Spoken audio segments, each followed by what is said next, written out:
She believes that everyone has a role to play in suicide prevention. Thank you, Dr. Stuber. Thanks, Dan. The legal community is sincerely lucky to have you. I will be asking Dan to help me deliver today's training from time to time.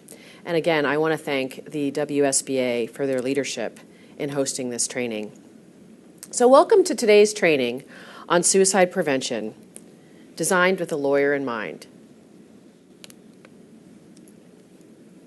Congratulations! By tuning in today, you are about to become part of a growing social movement to help prevent suicide. As Dan said, my name is Jennifer Stuber. And Dan also tipped off a little bit about why this topic is important to me. So let me just share a little bit more about my personal story. So I lost Matt Adler, to suicide in 2011. He was 40 years old at the time of his suicide. And tragically, as a result of his death, he's not going to see his son, who was 5 at the time that he died, enter high school. Or his daughter, who was 1 at the time that he died, command the soccer field. So as Dan mentioned, Matt was a junior partner at DLA, a major international law firm. And, he had struggled with depression and anxiety on and off throughout his life. But it was really with the downturn in the economy and really what felt like ratcheted up expectations around the firm's billable hour requirement. And so this is not unique to DLA Piper. But as Matt's symptoms of anxiety and depression grew, so did his inability to sleep, his inability to concentrate, and then his desire, ultimately, to isolate himself from the outside world. He took a leave of absence from his firm, and in doing so, he actually lost a bit of his identity, a huge part of his identity, and he started to hide from his colleagues, and really from any public gathering. I remember him saying to me, "Who wants a lawyer with a broken brain?" So I believe if I had known the information I am teaching you all today, he might still be alive, which is why I do the work that I do every day. I'd like to take a moment to thank DLA Piper and especially John Steele, whose support of Forefront and of me personally have made this training possible. I would like to dedicate this training to Kate Seabright, a brilliant young attorney who died by suicide last year, who touched so many lives in Seattle's legal community. So Dan has already covered our mission, so yay, we get to skip through this slide very quickly. I did want to point out, though, that Forefront, we're really known for a lot of different things, but really our focus in Olympia is really what's putting us on the map nationally. And I just want to put in a plug before we get going here about an event. Well, I guess I'll see it at the end, about an event that's coming up in Olympia on February 11th to do policy work in Olympia. But let me just also point to our impact as an organization. But you don't have impact as an organization unless, like this, in terms of training thousands of people, first law in the country to require all behavioral health providers to get training, partnerships with schools and higher ed institutions. You don't have that kind of impact without partnership. And so that's exactly what you're seeing today with the Bar Association is partnership. So let's start with a couple of polling questions just to make sure you're all paying attention and that we identify how we connect to this issue personally. I have 2 polling questions for you. The first one is this one. Have you or has someone close to you been impacted by suicide? So please respond yes or no to that question. And while you're responding, I'll take a couple of minutes to say a few more words. Today's training will take 90 minutes. To cover the material, I'm going to ask you to hold the questions until the end of the training. But please send in any questions as you have them, as they'll get to me at the end of the training. And then finally, please resist the urge to multitask during today's training. Make the commitment to giving this training your full attention, because after all, what could be more important to you at this lunch hour than learning something that could potentially help you to save a life? So do we have a response on our polling question? Have you or has someone close to you been impacted by suicide? So we have about 70% saying yes and 30% no. Okay, thank you. So 70% of you are saying that you or someone close to you have been impacted by suicide, so a pretty large majority. Okay, second question. Have you experienced the death of a client by suicide? Yes or no? Today's training will mostly focus on how you can help your loved ones and your work colleagues to prevent suicide in terms of the scenarios that we will present. However, this training is relevant to both your personal life and to your professional life as a lawyer.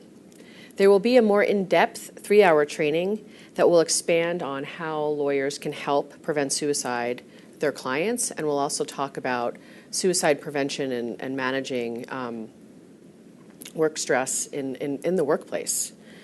I also want to point out, before we get the polling answer to this question, that prior experiences with suicide you may have had in your life may stir up complex emotions as you go through this training. I'm asking you to please pay attention to those emotions, and if you're having an emotional reaction to this training, please take the time after the training to talk with somebody that you trust about those feelings.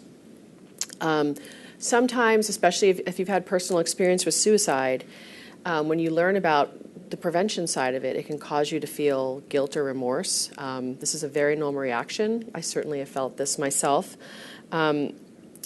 So what I would just say to that is why we can't change what happened in the past.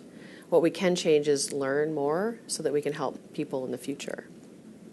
And finally, there may be people listening to this webcast who are struggling with thoughts of suicide right now. I want to say to you that you are not alone, and thank you for your courage in tuning in. I hope you will find hope in today's presentation. So now, can we get an answer to our second polling question? Have you experienced the death of a client by suicide? 13% yes and 86% no. No, okay. So high level of personal experience, and not as high as I would have thought, actually, about people who are saying, lawyers who are saying that they experienced the death of a client by suicide. It may also be that some lawyers just don't realize that that was the result that occurred. Okay. So in today's training, we're going to cover the context of suicide among lawyers in the U.S. and really get a basic understanding of the facts. Then we're going to delve into how you can help, covering Forefront's universal learn steps. And then I'm going to urge you at the end of this training to take specific actions today to become part of the solution to prevent suicide. So there's no question in my mind that even at the moment you're done with this training, there is something that you can do personally that will help with this big social problem. Okay, tune into this slide, please. So the practice of law, as you all know, is a high skill and high stress profession. Lawyers provide important professional services to members of the public, services that often affect life and death and important matters in the lives of others. Whether because of the personalities of those who choose to enter the legal profession, professional pressures, or a combination thereof, there are significant concerns within the legal profession about the impact of stress on mental health and substance abuse problems. I suspect this is not your first CLE training on this topic, and I hope that it won't be your last. A recent study, the most comprehensive study ever, reports that 21% of licensed employed attorneys qualify as having a drinking problem. 28% struggle with some level of depression, and 19% demonstrate symptoms of anxiety. The study also found that younger attorneys in the first 10 years of practice exhibit the highest incidence of these problems. So not surprisingly then, because mental health challenges and substance abuse disorders are the leading risk factors for suicide, lawyers are one of the professions with the highest rates of suicide.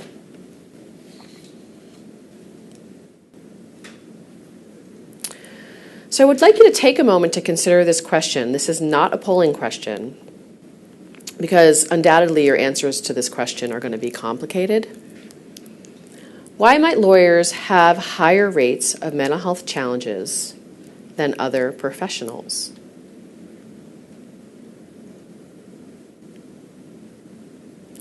So hopefully you have an answer in your mind. I'm asking you this question because I want you to see the challenges that are inherent in your professional life and perhaps your personal life so that you can have more compassion for yourself.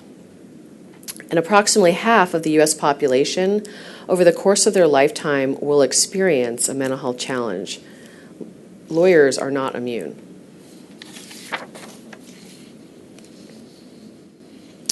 So we are very fortunate that today's training is informed by a very personal story, that of Michael Rotting. Michael, let me tell you a bit about him. He's the founding partner of GeoFusion, a cross-border advisory firm that helps U.S. tech companies understand, land, and expand in Asia, with a particular focus on China and Japan.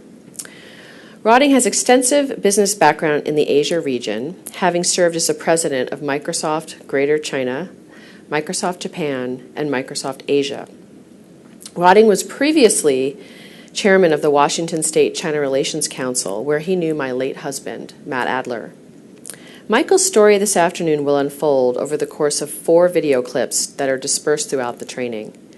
I'm incredibly grateful for Michael's courage to step forward and share his story with you. His story, if not familiar to you personally, will help you tune in to what undoubtedly one of your colleagues might be going through, but you may not realize it. Well, I've been through 3 major depressive episodes in my life. Once, the first time in college, brought on by severe anxiety. I ended up, quote unquote, powering through that by myself, never got any help.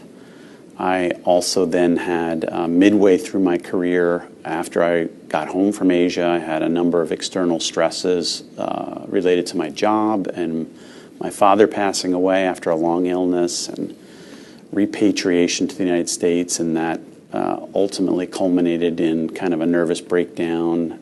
And most recently, about a little over 2 years ago, I would say 2.5 years ago, I felt like I was failing at my work. I felt like it wasn't going well on a lot of levels, and I really fell into an incredible funk. And that was, I think, both the most pronounced and the longest and the most difficult period I've had in my life.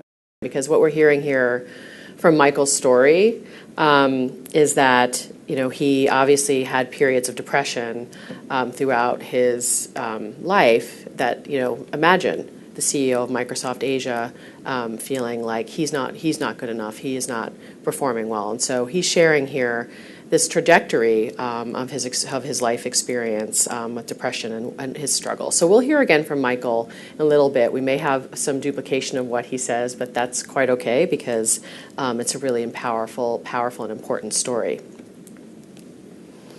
Okay, so let's step back for a moment and look at the bigger picture of suicide in the U.S., as lawyers are influenced by the fallout of a culture that is, generally speaking, not good for our mental health.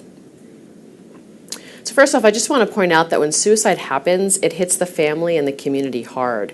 For every person who dies by suicide, it is estimated that at a minimum, another 6 people are directly impacted, oftentimes experiencing disability because of the complex form of trauma they've experienced and suicide loss.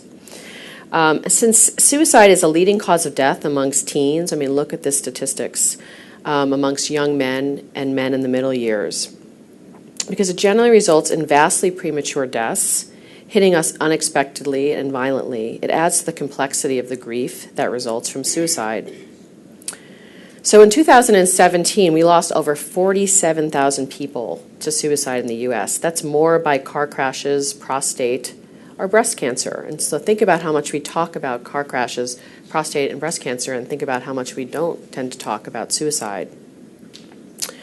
Roughly 20 veterans per day die by suicide. That's a statistic that's commonly shared. These veterans are of all ages, and in many cases, these are brave individuals who saw or had to do things in service to their country. Many suffered post-traumatic stress or moral injury in the line of duty, and many struggled to transition back from military culture into civilian life. So as you can see, hopefully from this slide, we have a public health emergency on a scale that we are not doing or talking enough about. So today, in being part of this training, you are. Since there are a lot of myths about suicide that are out there, let's start with the facts. Fact 1. All communities are affected by suicide. People of any background can be at risk for suicide, no matter their race, their socioeconomic status, their gender, or their sexuality. It is true there are some groups like veterans that are at higher risk for suicide than the general population, as are lawyers at higher risk than the general population. Fact 2. Asking someone if they are thinking about suicide does not cause suicide. In fact, research shows that asking compassionately someone directly about suicide actually lowers their risk, and we'll talk more about that later in the training. Fact 3, many suicides are preventable, and this is a major myth that they're not. The more that we can learn to recognize the signs of suicide and how to assist someone, the more lives we can save. And then fact 4, suicide is the result of multiple complex factors, often including undiagnosed and untreated mental illnesses leading to feelings of hopelessness.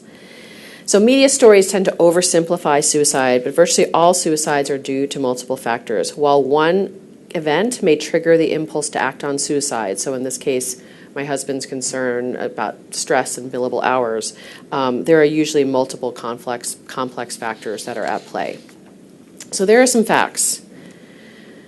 Now we're going to turn to learn about what you can do when there are people thinking about suicide in your life, personally and professionally. So here's a really helpful acronym that we're going to use for the entirety of the remainder of the training.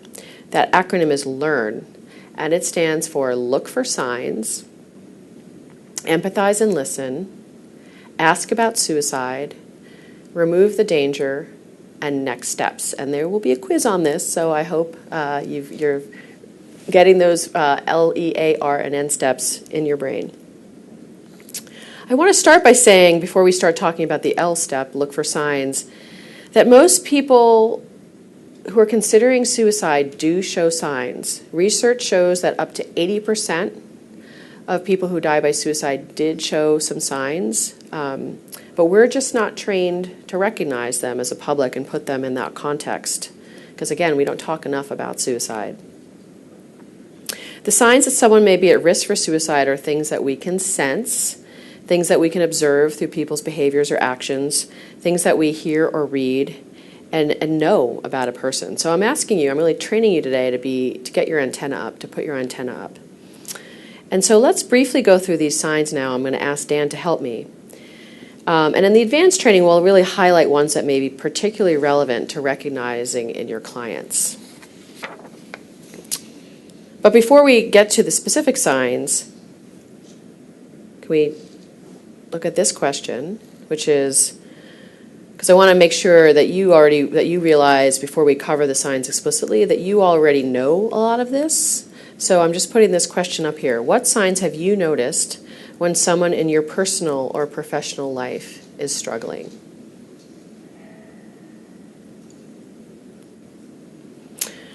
I noticed a few things with my kids, for example, when they're struggling. They may be more irritable or explosive towards mom. They may be sleeping less than they usually do.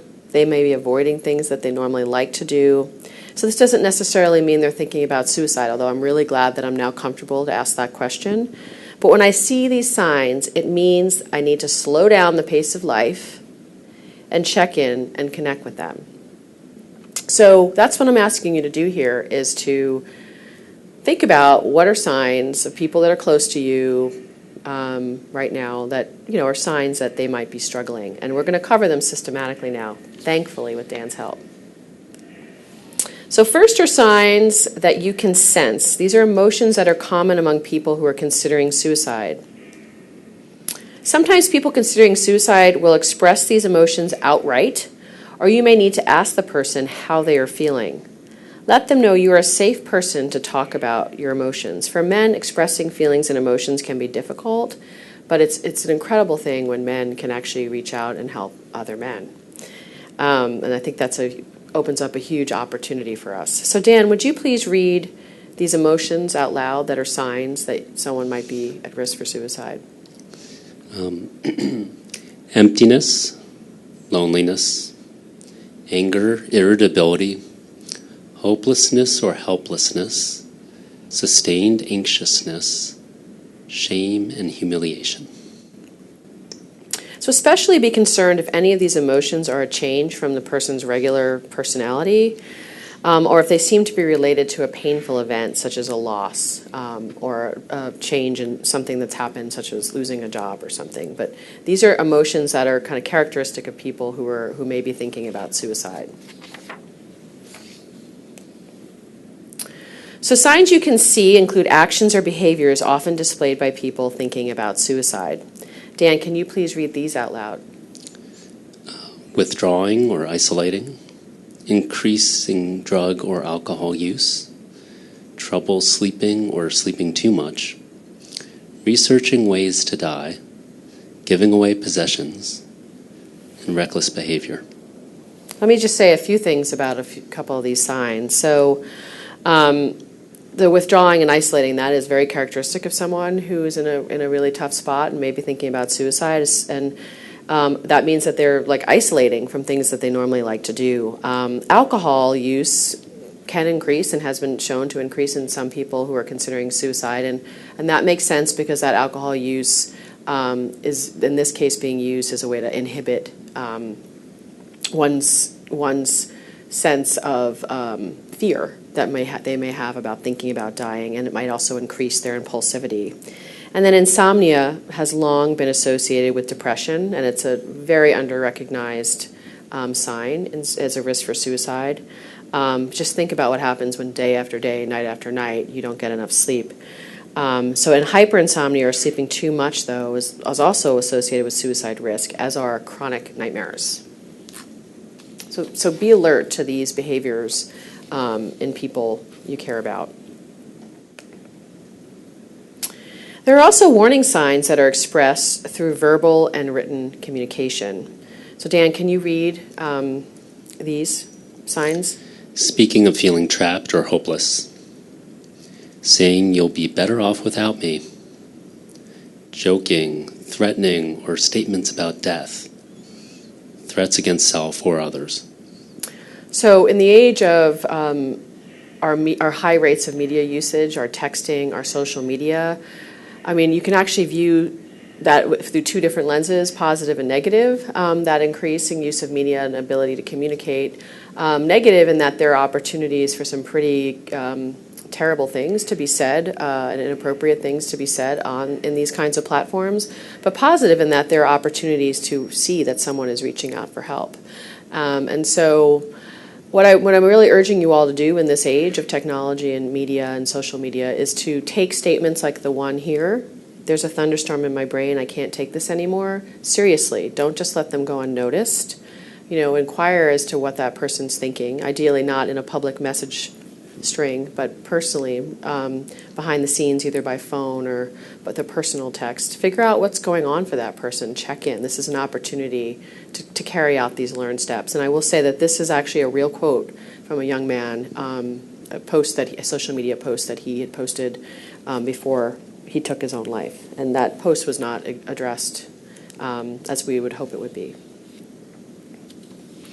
So again, these kinds of statements, sometimes they can be quite ambiguous statements, but the idea is not to run away or immediately jump to the thought of suicide, but to check in and figure out what's going on for that person.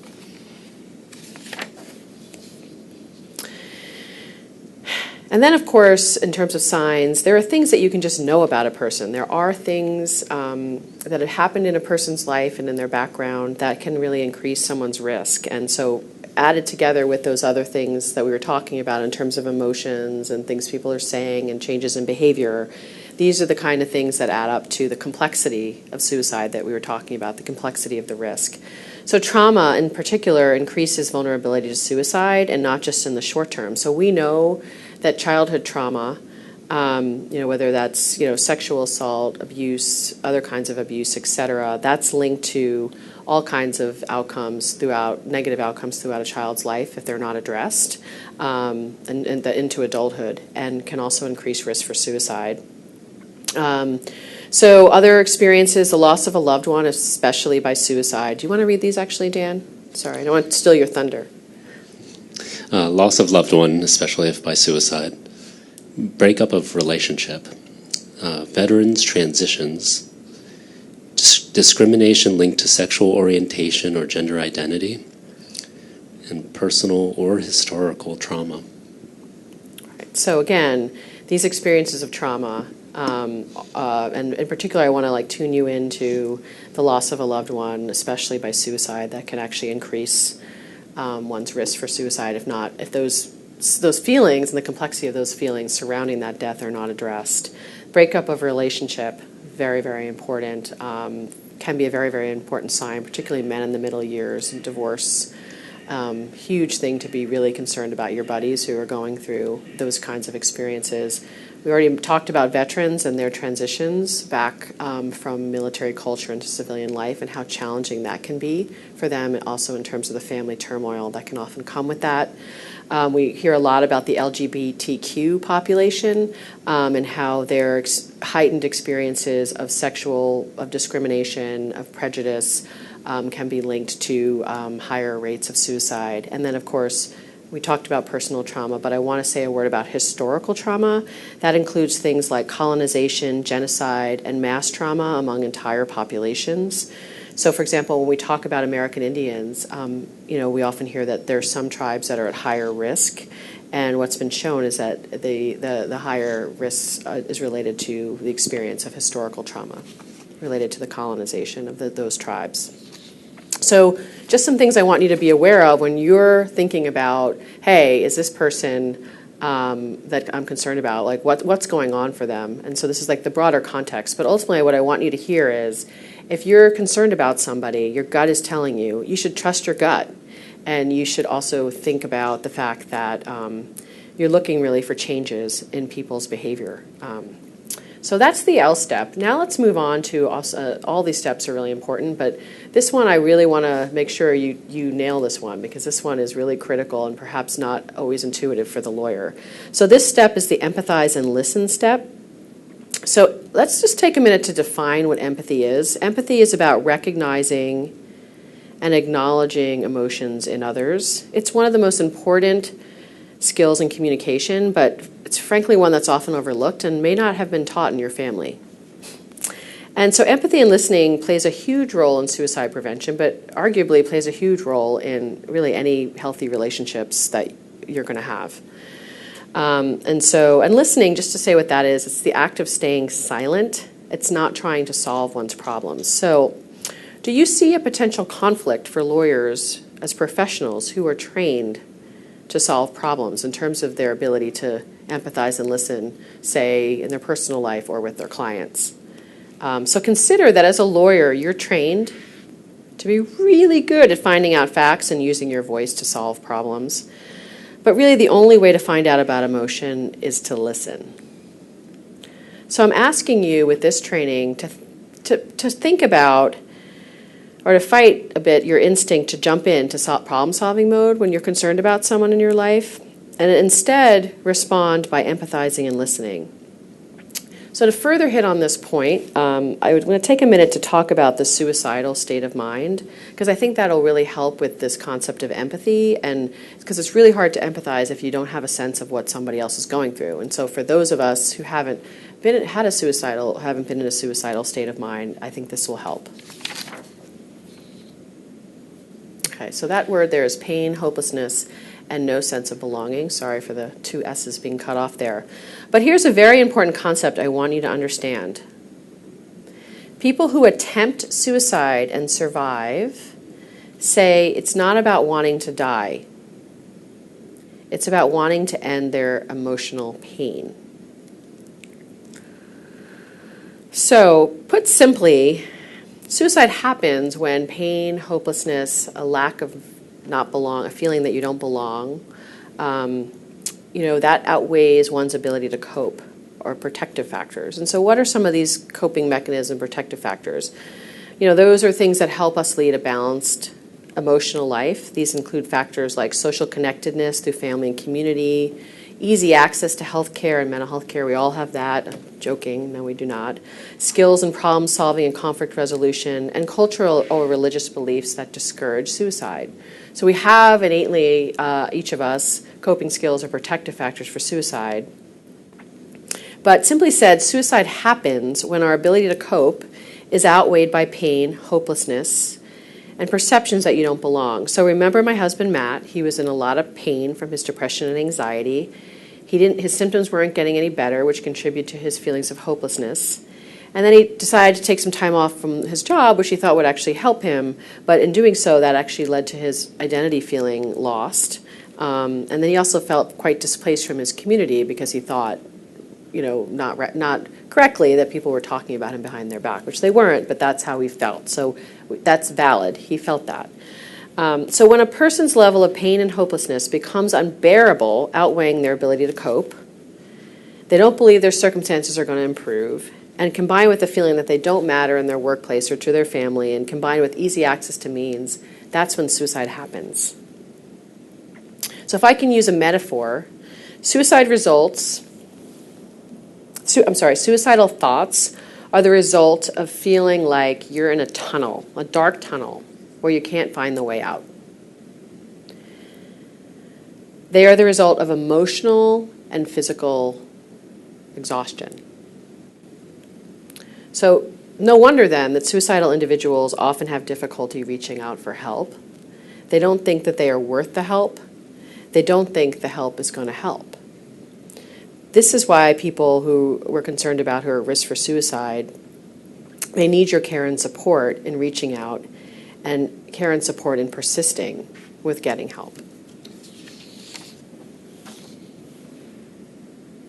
So we're going to return to Michael's video and hopefully the part that focuses on his suicidal state of mind and what that felt like for Michael, just to drill home what that suicidal state of mind feels like.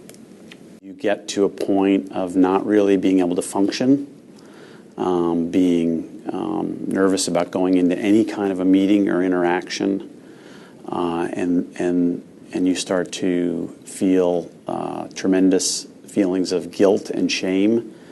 And then when you're in a dark place, you start to think you're never going to be able to get out of it. What I ended up doing was I used alcohol as a way of self-medicating and numbing. And I finally, after several attempts, did get help and was able to stop drinking. And that was a great milestone for me. But it was like 6 or 7 months after that some of those issues started to come to the surface. And that's when, things started to become more difficult for me. And my wife was amazingly supportive. I also had friends that got a sense that I was not doing well and would reach out. And, often I just didn't want to interact with anyone. And even though I knew that they had my best interests at heart, it just became really, really difficult. I got to a very dark place on several occasions, and thought about hurting myself. And I thought about it a lot, and for a period was fixating on it. And I definitely got to a point where I was thinking about different options that were available to me. Thank you. Okay, so there we heard about Michael's, descent, really, in terms of his suicidal mind, in terms of how difficult that was. And if you haven't had that kind of pain, that deep, lasting emotional pain or thoughts about suicide, it can be hard to understand the toll it takes, which is why we're teaching you about the suicidal mind today. And this is about the distinction between saying something like, your friend is sick, I hope you feel better soon. We all say that, right? Instead, it's, you can share how you're feeling with me. I'm here to listen. Right? So that's what we're trying to get people to do, to shift that orientation from one of sympathy to empathy. And that's so important in helping someone who's struggling. So that final statement in the video, I don't even know what to say right now.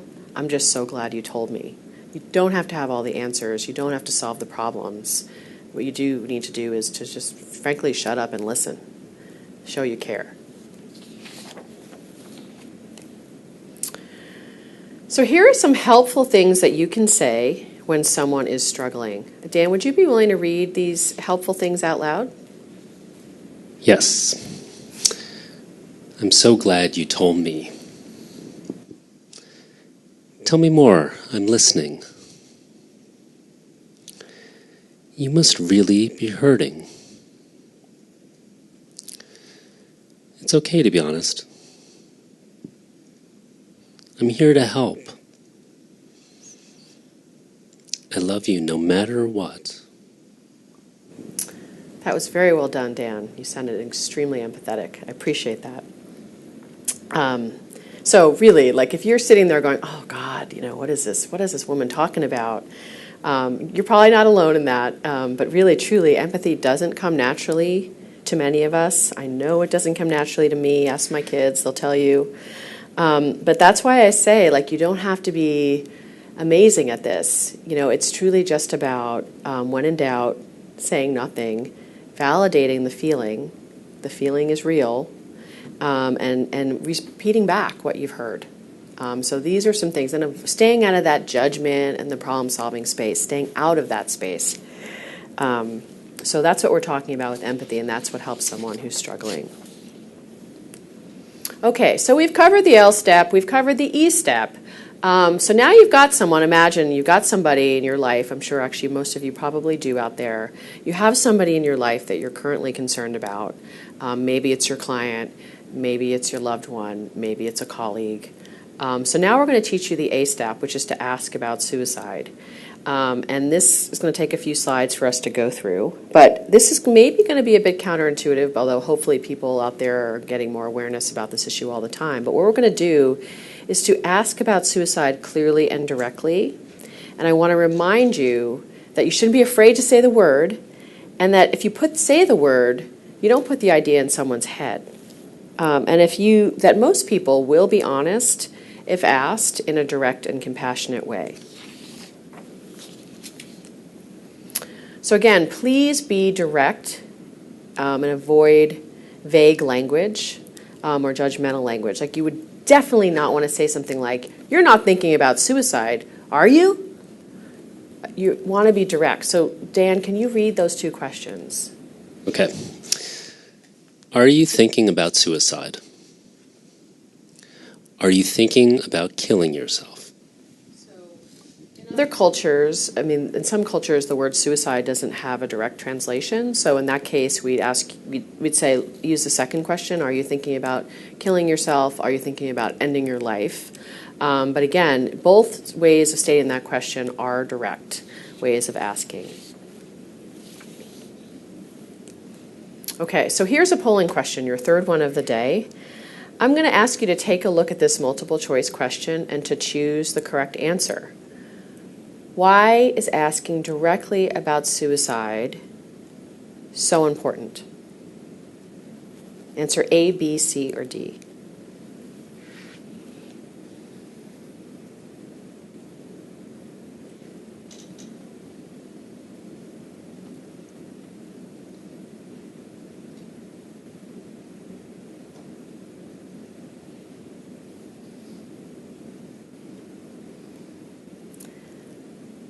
See how I'm being quiet? I'm just listening.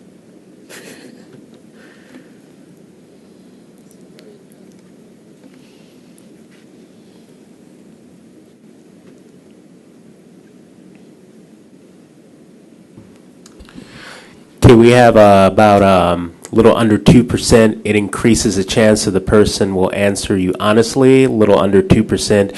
You'll give the person who has been holding their pain inside a chance to share it with you. And 96%, a little bit above, for all the above. Great. So you all are getting this, really, really getting this, and that clearly what you're saying, all of the above are really correct. So if you answered A or B, you're also correct, but really all of the above are correct. So in asking directly about suicide, you're first off demonstrating to that person that you're comfortable with the topic. You're someone who that person can go to. It again increases the chances that the person will answer you honestly. And then the research has shown very clearly that if you give that person a chance to share that pain that's inside of them, it actually reduces their risk. But again, you have to ask it in a way that's compassionate and caring. So yes, great job on that polling question. So some of you might be thinking, oh my goodness, this woman, is she really telling me I've got to ask this question that's really uncomfortable and like out of the blue? Well, no, that is actually not what I'm asking you to ask someone a question like this, of this kind of significance out of the blue. Remember, a conversation will have just unfolded about where you're listening and empathizing, and you're hearing about some signs that may concern you. But really, to help with asking this question, and to demonstrate to the person you have been listening to that you are listening, it can be really, really helpful to ask the question in this way. So Dan, would you mind reading this entire prompt out loud? Sometimes when people are feeling really tired, anxious, and hopeless about their future, they're thinking about suicide. Are you thinking about suicide? So the point is, when you start with that, sometimes when people are, that can really normalize the conversation you're trying to have, and let people know that you're not the only one, who's having these thoughts. And then, the bar in the middle, the stance in the middle is about really those are the signs that you've observed. And then again, that direct question, are you thinking about suicide? So really that can be a really helpful way, is to couch the direct question about suicide in the things that you've noticed that you're concerned about.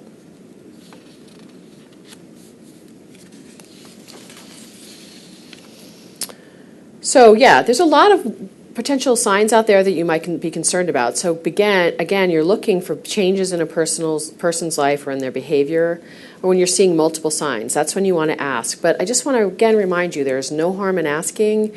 Ask when your gut tells you to. I wish that I had with my late husband. And so what if you're asking someone this question, you're really concerned about them, and then they say no? And that can happen. And remember, that's because there's so much shame associated with this feeling of thinking about suicide, and so people might not, or people might have had a bad experience before when they've shared that. And so it's really important to let folks know that you're a safe person to talk to about this issue, and to, again, show your care by listening and empathizing. But if they do say no, one thing you want to avoid doing is kind of acting relieved. Like, oh, thank goodness. Because the truth is, someone might be thinking about it, and they may not at that moment feel like that they can talk to you about it. But whether or not you're convinced by their response or not in that moment, you just got to continue to empathize and listen. And if your gut is really telling you, even if they said no, they're not thinking about suicide, that you've got some serious concerns, I really do want you to move on to the R and the N step, regardless. And then, of course, if they say yes, what you really want to do is you obviously need to take that seriously. Even if it's someone who's thought about suicide multiple times, which is often the case, every time they tell you that, you need to take it seriously, thank them for their honesty, and acknowledge their pain. So here's some helpful things you can say, like, tell me more. You talk, I'll listen. What could I do right now to help you feel better? I'm in your corner. I believe in you. So again, acknowledging that yes, I'm thinking about suicide, and encouraging them to continue to stay open, showing that you care. Okay, so you've asked the question. You've really done an amazing job getting to this place in terms of your interaction with this person you're concerned about. So now we're going to talk about the R step, which stands for reduce the danger, which means removing the person's access to things that they might use in their life to end their life. So if you're a lawyer helping a client, this may or may not be something, well, definitely something you're going to help with, but you may not be the person who's physically removing the dangers from the person's house. But if you're, say, talking about a personal connection, a friend, or a loved one, you may directly be working on this R step in terms of removing potential means from the person's home that they're thinking about suicide. So let me just give you some important background on this. So sometimes when people are thinking about suicide, they choose one plan and one method. So if this chosen, what the research shows is if this chosen method is prevented, many people will not easily or quickly deviate from that plan. So the substitution effect, as they call it in suicide, doesn't always happen. It's not like people will choose necessarily, if they've been thinking about ending their life one way, well, if that way is thwarted, they won't necessarily go to a different way. So, but that said, when someone's at risk for suicide, it is important to limit access to means that they might have readily available, and especially true for young people at risk for suicide, who can oftentimes act on their suicide attempts and deaths can often be based on an impulse. So suicidal behavior to some extent, even in older folks, is impulsive, and so that's why it's really important to do this work around making sure people are safe in their home environment. So when you're concerned about someone, you've gotten this answer that they're thinking about suicide, yes. Then you want to ask a couple of follow-up questions. So Dan, can you read these follow-up questions out loud? Sure. Have you thought about how you might end your life? Do you have access to those means? Have you thought about when you might do this? So the reason you ask these questions is it helps you to understand the level of risk that someone is at. And so we're not asking lawyers or you even personally to be mental health professionals. This is not a full-blown assessment of what someone's risk.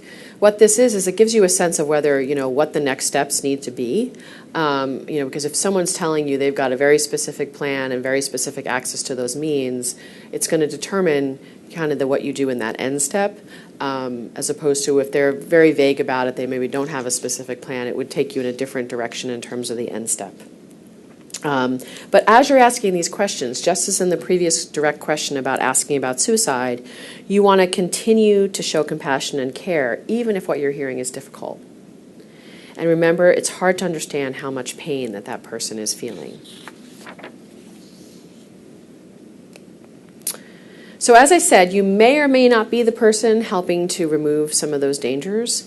But really the reason you're asking this question is, one, to clarify the level of risk, but it's also to help identify, if you're not the person, trusted allies who can help you doing that. So that might be, say, for example, if you've got a client who's at risk for suicide, maybe you're calling somebody that they trust, maybe it's their best friend, maybe it's a parent, to help with this step.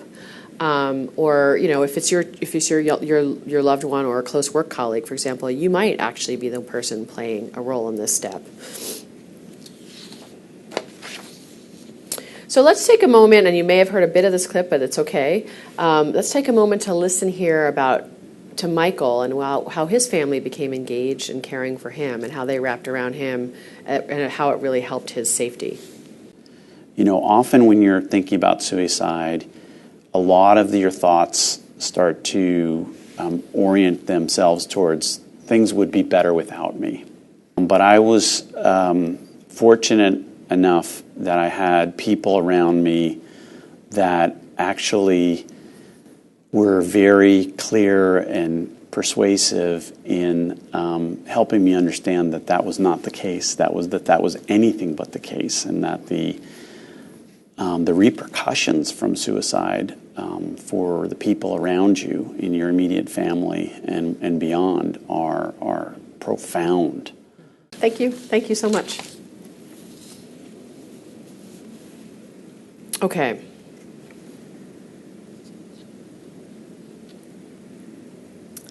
So it's not the case that the world would be better off without you. Let's go on to, I am in control of the slides. Let's go on to the next slide. So again, depending on your relationship with the person who is at risk, you may or may not be involved in, and if you got someone at risk, look at this list. This is the kinds of things you want to be making sure to lock up proactively in the house. So these are things like firearms, medications, things that can be used in suffocation, cutting, chemicals, pesticides. So these are things that are commonly used in suicide.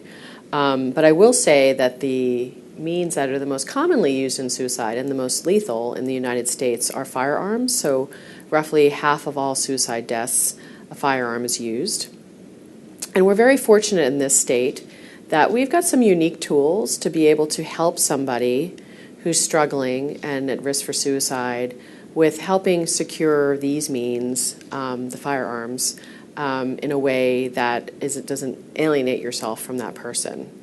And so this is a very important step, and I think we often underestimate what a huge part of our culture firearms are and how proactive we really need to be about this piece.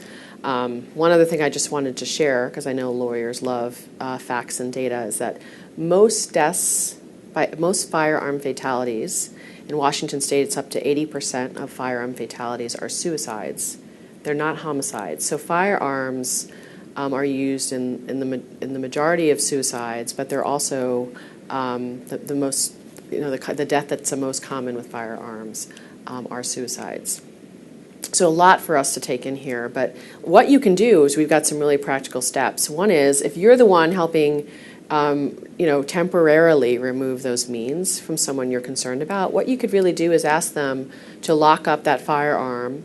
You might even get them a locking device for them and ask them to give you the keys and the combination and to hold on to them until they're in a different place. So that's a really low barrier. You don't actually have to take the firearm away, but it's a way to ensure that their safety. Ideally, though, you would help them remove the firearm from the home, because if someone's chosen method is a firearm and they've got easy access to them, it's kind of like having ice cream in the freezer when you're on a diet. It's just you kind of gravitate and think about it. And so it's helpful to get the firearm actually removed from the house.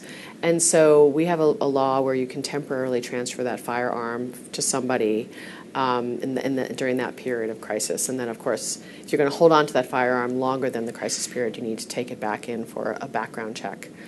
And then finally, we also have something called the Extreme Risk Protection Order that family members can initiate by working with local law enforcement. That is a last resort if you're really concerned about someone and you can't get them to voluntarily work with you to remove the firearms. You can actually initiate an Extreme Risk Protection Order. So we've got a lot of tools here around this R step and firearms. And so here's something else I want to bring to our attention. Those of you listening out there, what percentage of you, honestly, have medications in your home that are unlocked? And I'm talking about prescription and over-the-counter.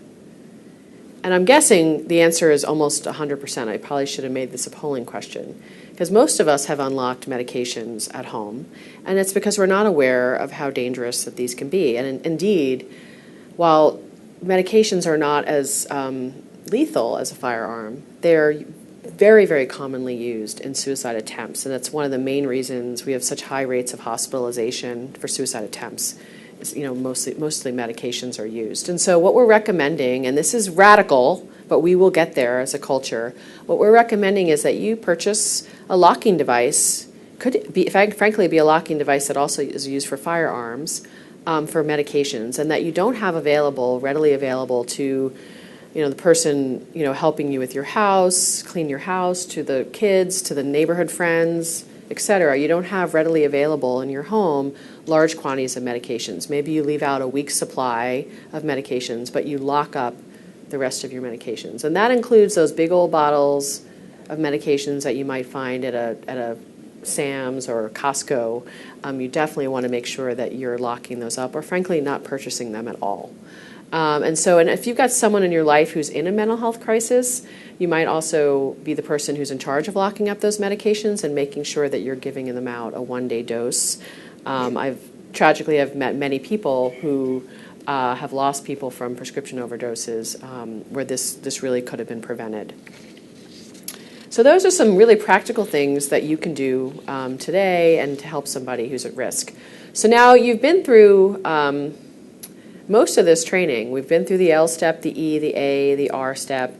And so now you're that person who's really gone the distance to figure out someone struggling, to show them you care through empathy and listening, through asking some direct questions, and then you're working on taking some proactive steps to remove danger. But you are not done with this job. And I know probably I'm making it seem overwhelming, but it's really not, and we'll demonstrate that to you by the training's over. But we really want you to connect that person to help.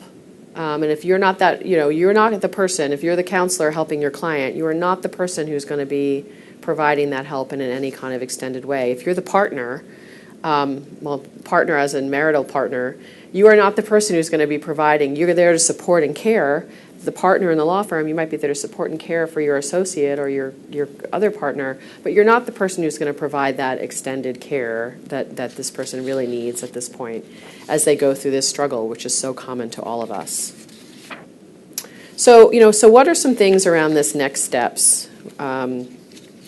what are we recommending here? So first off, if you've got someone in front of you who is expressing that they're in immediate danger, and that means they've said they're thinking about suicide and they've got a specific plan in mind, and you're really concerned that this could happen soon, you don't want to mess around with this. We really do want you to call 911, and I know there's a lot of fear on calling 911. I will say that I believe that law enforcement are more and more becoming very well trained in this area and are really learning how to handle people who are at risk for suicide in a very caring and compassionate manner. So there is an emergency situation that we're talking about here. But I also feel like this 911 should be reserved for what we call an imminent risk or an imminent danger. And then we need to sort of think about with that person, what are some of the resources that they have access to in their life.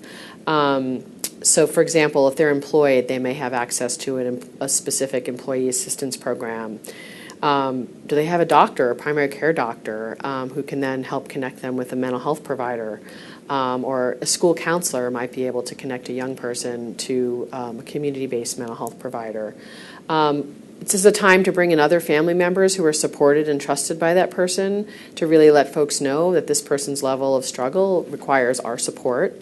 And then you all are trained to be advocates, right? And so you can really play a huge role in helping advocate, because we know that sometimes getting access to these services is not easy.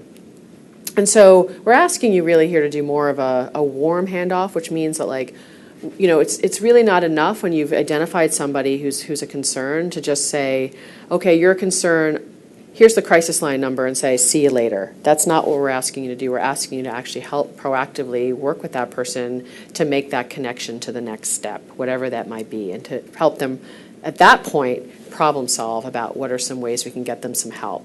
And of course, as you're doing this step and after this step, we're going to ask you to continue to check in with that person. So we're very fortunate, or you all are very fortunate as lawyers, one, that you have Dan here in Washington State as the wellness manager, and he is, very, very open to talking to anyone who's struggling. I mean, that's his job, and I can tell you he's got the empathy and listening skills down pat. And then there's also a service called SSB Connects, and here's a phone number that if you take a moment, hopefully you're not looking at your mobile phone right now, but now I'm asking you to grab that mobile phone and put SSB Connects in your mobile phone. And what SSB Connects allows you to do is you're eligible for 3 sessions of confidential counseling with a licensed provider. I love that this service is available 24 hours, 7 days a week, and that these folks have training in suicide. And Dan, do you want to just weigh in and say anything else? It's a free service. It's free. It's also free. It's not only confidential, it's free, and we all like free. So please make sure SSB Connects is in your mobile phone. And then in addition to SSB Connects, we have another resource that I really love, which is the National Suicide Prevention Lifeline. So you might already be familiar with this number. Some of the high-profile suicides that have happened in the last year, this number is often advertised at the end of media stories. It's the 1-800-273-8255. So hopefully you put SSB Connects, BA Connects in your phone. Now I'm asking you to put the Lifeline number in your phone, that 1-800-273-8255. And so in this case, if you call this number, you will either get a licensed counselor or you'll get a trained volunteer. And what you're going to get is somebody who can give you a suicide risk assessment and then refer you to local resources in your community. And you don't have to be the person who's at risk for suicide to call this number. You can actually be somebody who's concerned about that person and get helpful information. And again, this is confidential, free, and so this is a great resource. And if you're a veteran, we actually encourage you to hit 1 because that'll directly connect you back up to VA services. And there's also a Spanish crisis line number as well, which is awesome. And if you're the kind of person who doesn't really like to talk on the phone, which is increasingly more and more likely these days, there's also the crisis text line, which is 741-741. So please make sure to have these resources in your phone right now.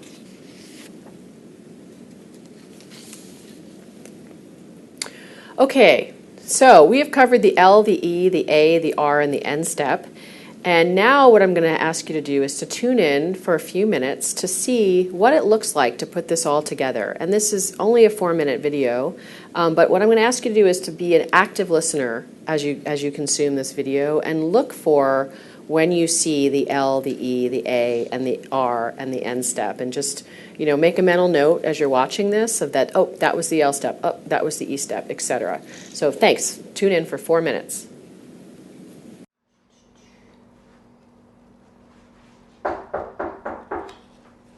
Hi, come on in. Hi, Marnie.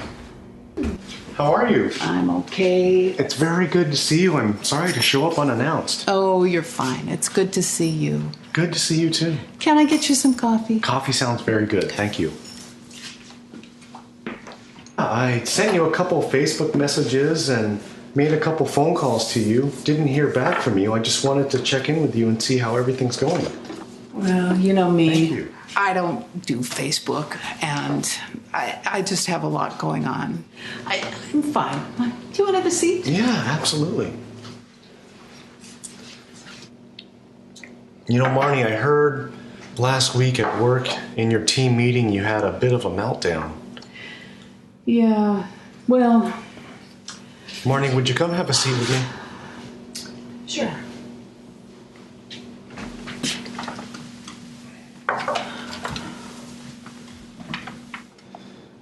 Marnie, how are you?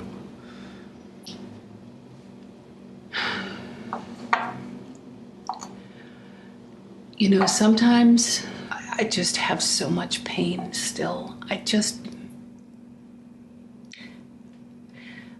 feel so terrible that as Sam's mom, I didn't know enough to keep him alive.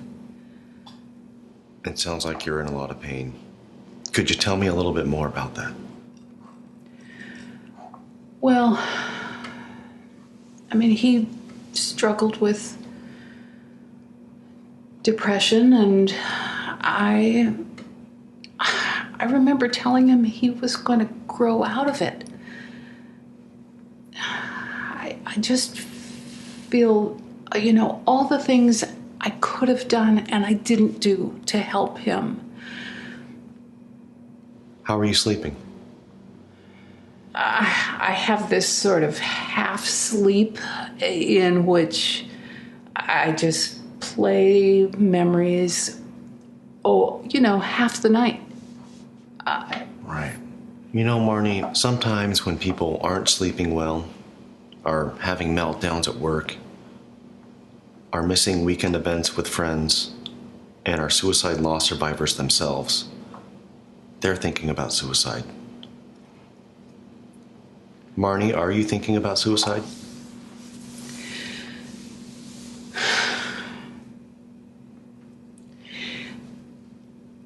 David, sometimes I do. He was my only child. Right. Thank you for your honest response. Have you thought about how you might take your own life? I have all of Sam's meds still. And those meds are here in the house? Upstairs. How about we go upstairs and get those medications rounded up?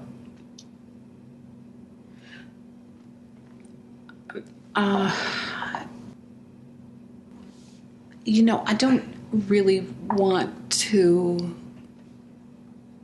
let go of them, honestly. Okay. Nor do I want to take them, but how about I just hold them for now? Well, it's not like I'm going to take them today. Marnie, I'm not leaving this house today without those medications.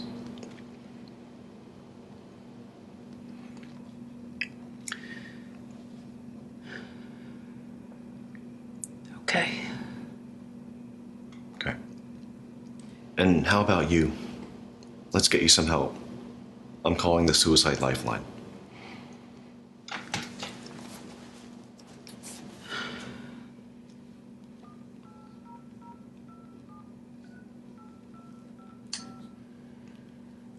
I'm putting us on speakerphone. You have reached the National Suicide Prevention Lifeline, also serving the Veterans Crisis Line.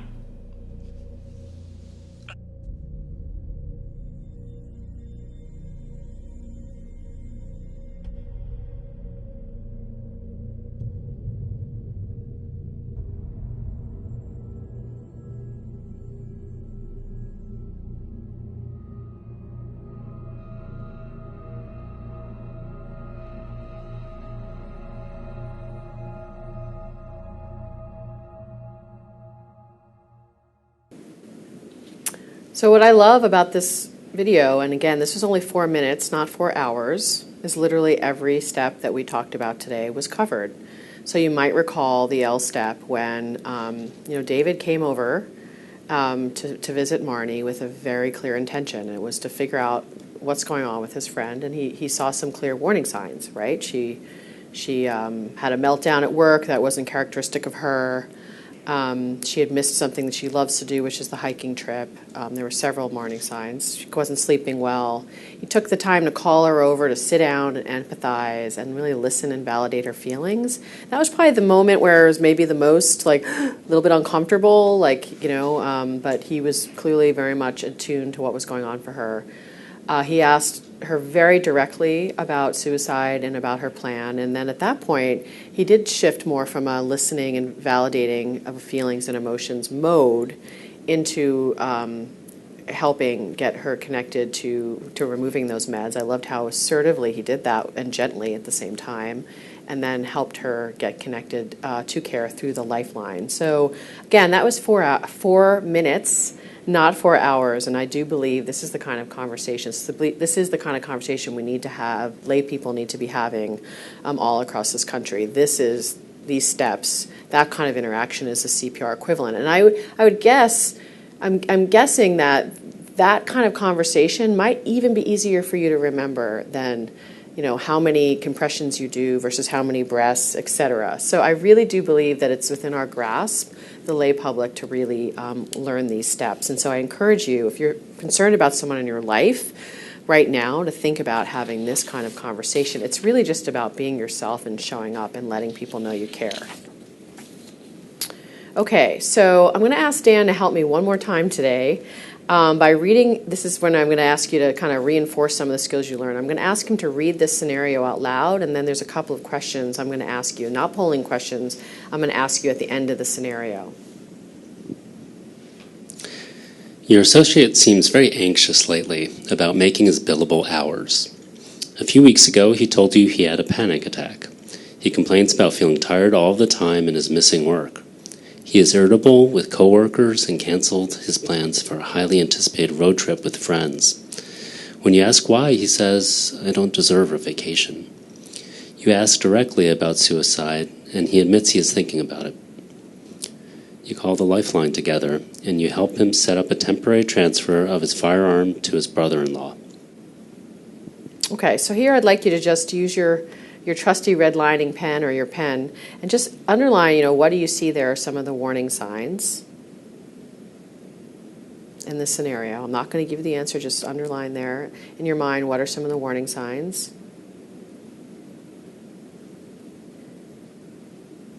And then just take a moment. I know you have this in your course book, but I just want you to commit this to memory. What is the L? What are the 5 learn steps? What do they stand for?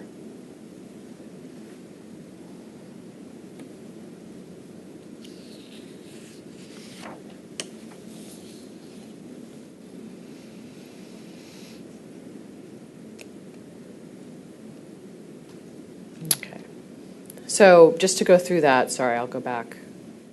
Just to go through that for 1 minute, just talks about anxiety, having a panic attack, complains about feeling tired, missing work, acting so, in other words, very uncharacteristically, canceled plans, not doing something he really wants to do. These are all signs.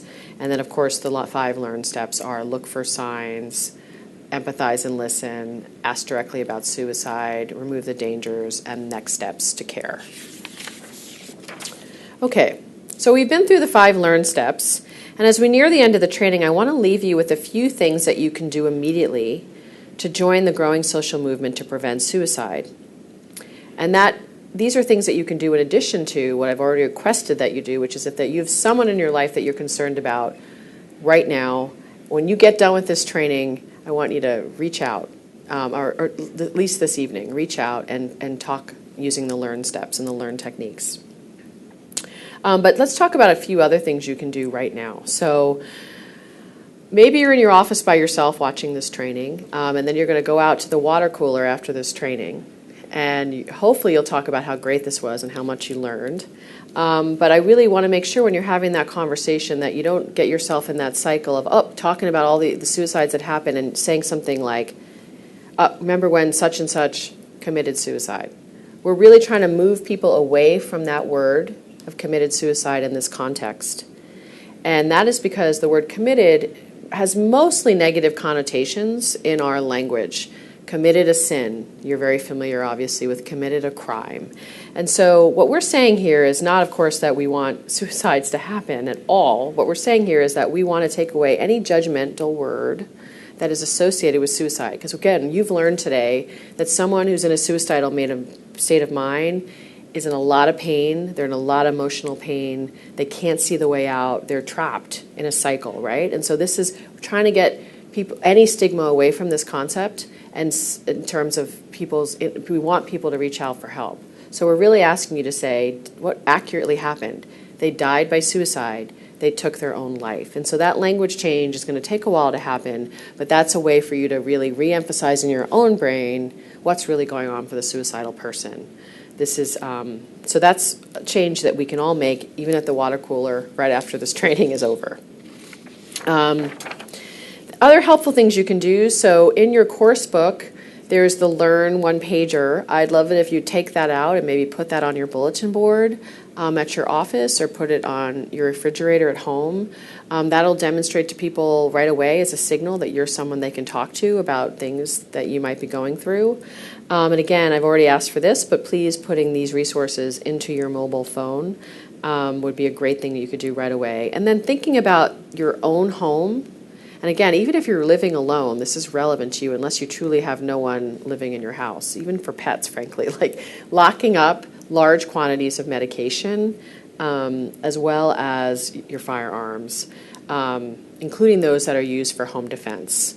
And that means getting a locking device that gives fast access for you and only you in that situation of that home defense firearm. And then, of course, most importantly, use the skills you learned today to reach out to somebody in distress. So now let's hear from Michael one last time as he talks about his journey to recovery. You know, when you get into a deep, dark place, you don't want to go outside. You don't want to be physically active. The things that used to be fun for you no longer are fun. And part of the journey back means doing those things, going on walks, trying to get a workout, interacting with people, even though you don't feel better. And you may not feel better for a while, but you just have to keep doing it and keep doing it. So I think that's number one. And number two is to stop blaming myself and to stop the negative self-talk. And to start being able to look at situations with more objectivity. I have to say that things didn't work well right away. I had a number of difficult issues. I didn't really connect with a therapist. I didn't find that I was making progress. And ultimately, I did get the right combination of a therapist and a psychiatrist who not only worked well with me, but they worked well together, and they also worked really well with my wife. And so it all of a sudden began to feel like there was a team behind me. And what I found at the end of the day, again, in talking to people, when I did open up, is that if they hadn't gone through something, and many of them had, they certainly had close friends or relatives that had. And so there's so much more empathy and understanding that exists than you realize. This is incredibly common. it affects people here in this country and around the world at all ages. And so when you think you're alone or you're an outlier or you're something's wrong, that is absolutely not the case. What's so heartening to hear about Michael's story, and I'm not saying that this is easy, but again, it's the fact that he was able, through the support of others being brought in to support him, to persist and get the help that ultimately he needed. But it did very much take time. And so for those of you who are out there who are struggling like Michael, please know that you're not alone and there is help. A couple of reminders before we close out the training. Our advanced training on this subject, which will be more focused on the workplace and how we can make some changes in the workplace around these issues, as well as how you can help your clients. Again, these skills today are relevant to your clients, but we put that in a greater context and with more focus and potential to practice at this training on September 18th. So very excited to see you all again, and there'll be some lawyers participating in that training, which will be awesome. The earlier announcement that I made very vaguely at the beginning of the training, the Suicide Prevention Education Day, over 30 organizations across the state will be in Olympia advocating for a significant major public investment in suicide prevention, the first ever, in fact, in this state. And what better could you be doing on a Monday morning? Certainly not working than working on this issue. And I'm very pleased that the Bar Association, some representatives will be in attendance on that day. And we're just about to get to questions. We're at the end of the day's training, but I want to make a couple of final points. First off, remember that many suicides are preventable and that you now have the tools and you can use them. I want you to believe in yourself. You have the ability using these steps to make a difference in someone's life. I want to thank you for your attention and let you know that while we can't change what has happened in the past with respect to the suicides in our life, we can bring what we learned here today full circle to save a life. And I want to thank the WSBA again for helping to bring my personal story full circle by allowing me to give this presentation. Matt, the anniversary of your death 8 years ago is 3 weeks away, and you are missed every single day. And if you are struggling out there, you are not alone. I can say with confidence, the lives of your loved ones will not be better off without you. So that's a wrap, and I'm happy to take any questions you have now. Thanks. Thank you. We have a lot of questions from online. We will cover some of them for this last 10 minutes. We had a lot of questions about what if the person in real life, after doing that conversation, is not willing to open up, not willing to share, continues to say everything is fine. Can you speak a little more about that? Well, so in that situation, I mean, you don't want to take that personally. You just may not be the person that person wants to share this with. But, now you know those steps, right? And that it's really remaining open to having that conversation. And you may have to revisit it more than once. And if you're concerned about someone, you might also reach out to somebody who might have a different relationship with that person, and give them a bit of coaching about what you've learned today, and perhaps they can help with you with doing those learned steps. So yes, there's definitely there's big hurdles sometimes for people to get to that place where they admit that they're struggling and they need help.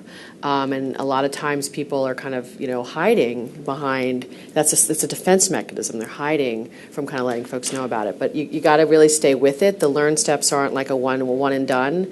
You need to repeat it and also help others, know what those steps are too as well. But that empathy and listening is like the key piece to getting people to open up. And I also want to just encourage Dan, who's here right now, if he wants to add anything to any of these questions, to feel free to do so. Do you have some advice for what to tell people who are scared to call a hotline or call 911 because they fear the ramifications for their career? Yeah. Is there a way to help people over that fear? Well, I think the main thing I'd say about, both the Bar Association as well as the Lifeline is that it's 100% confidential. And so I actually think your job in many ways is at greater risk if you're suffering in the workplace and you're not getting the help that you need. But these services these resources that we shared at the end of the training are all confidential, and they're really designed to help you kind of open that door to getting the help that you need. There are some real issues here around we're not there where we need to be with all of our workplaces, with around acknowledging that everybody goes through times like this, and it behooves us as workplaces to support people who are in these places and not to close the door. But we're not there, so there are valid fears. But again, these services are confidential. So I think that would be the main thing that I would encourage them to do, and be there with them when you're doing it. To help them make that connection. It's called a warm handoff. Are there any indicators specific to the legal profession that would precede suicide, or is it generally the same across all populations? Well, I'm really looking forward to the training on the 18th because I know I've actually received some advanced communication from people registered for this course, and they've shared with me lots of information about things that they're concerned about with their clients. And so, some of the things for clients, we've already talked about, some of the legal troubles that people face, can really, that shame and humiliation that can accompany that is a huge piece, of a warning sign, which is one of the main reasons why we really want to make sure this training gets out to lawyers. As far as lawyers themselves, I do think that my late husband's story has a lot of things there. It's that sleeplessness, that anxiety that makes it impossible for you to function. You're not the top of your game anymore. That the piece about isolating, from things from others, and from not doing things that you care about. I think those are really, really broadly applied to others as well. But I think those are the kinds of things that you might see more of in lawyers. And feel free to add anything, Dan, if you want to. Yeah. I'll add something. I'm noticing that there's not a slide mentioning the member wellness program, but in addition to WSBA Connects, which is both a 24/7 hotline, but also a service that can put you in touch with a licensed provider in your community for 3 sessions. The member wellness program is always available to you, and that's largely myself, and Felix Niels is also working with me on handling emails and phone calls that you may have. So you can just email wellness@wsba.org or call 206-727-8268, and it's a confidential conversation. And a really good outcome of this training would be that actually Dan gets busier than he already is. Right, Dan? Somebody writes, Michael was fortunate that he had people around him who cared and wanted to help. What about those people who are not lucky enough to have that? What should they do? Agreed. Michael is lucky that and I'd say, my late husband, he was lucky in many ways, but in many ways I wasn't prepared to do the kind of caregiving that I really needed to do. And so I think, there are definitely people who are more isolated for sure in our society. And I think, maybe some of your clients, for example, are those people. But here you are with this new set of tools. And I guess what I would say to that is, you have the ability to be that person. And there are many scenarios that have happened or bystanders, people who don't even have the kind of connection that you might have with your client, much more loose connection than that, like truly someone you met 5 minutes ago at a bus stop or on a bridge. They have the capacity to be, not that long-term caregiver, but that person to really carry out those steps. So I think we shouldn't underestimate, the more people that have these steps, the more people who are prepared to kind of wrap around that person and support. But yeah, I agree. That's definitely a tougher scenario for people who are in that situation. But I do think that, again, we can't underestimate how important it is that we can play a role with virtually any situation using these steps. If one locks up, say, kitchen knives or medication or even a gun, how would one know when it's okay to relax again, to return those items? What does one do to take those steps? I think at that point, the unlocking of the items would really come when you're hearing the kind of conversation you heard Michael having at the end, where Michael's talking about the fact that he really is on the other side of this, and you've seen, a lot of the signs that you were concerned about shift in a sustained way. How should you talk to the parent of a child who you think is at risk, or should you not talk to parents and just talk to the child? Depends on your relationship with the child, and with the parent, frankly, but I think it's essential that parents are notified and ideally coached, either if you feel comfortable or getting the school counselor involved to help with that coaching, because not everybody's had the ability to have a training like this. So I would definitely, so if it were a child that I was concerned about, I've got kids who are right at the age where this is a big issue, right? Like if I got information, which I'm educating my children every day, that if they are thinking about suicide or if they hear anything about their peers thinking about suicide, I'm educating them that they need to tell me. It's really important that they tell me. And then my role would be to, if I knew the child directly, like it depends on how close I knew the child, I'd probably be more inclined to reach out to the parent and or the school counselor in that situation. Our last question. For lawyers who practice with clients, we have a question from someone who wrote wills for over 30 years. They had a client who acted normally, but then subsequently committed suicide, no indicia of this plan. What could a lawyer do differently in that scenario, working with clients on a day-to-day basis? Well, first off, I want to remind folks to say died by suicide, which is great that we had that situation arise there. In terms of the wills with clients, I actually really want, since we only have 9 seconds, and that's a complex question, I really want everyone to tune in to the September 18th training, which will be focused on questions just like this one to get a great answer to that question.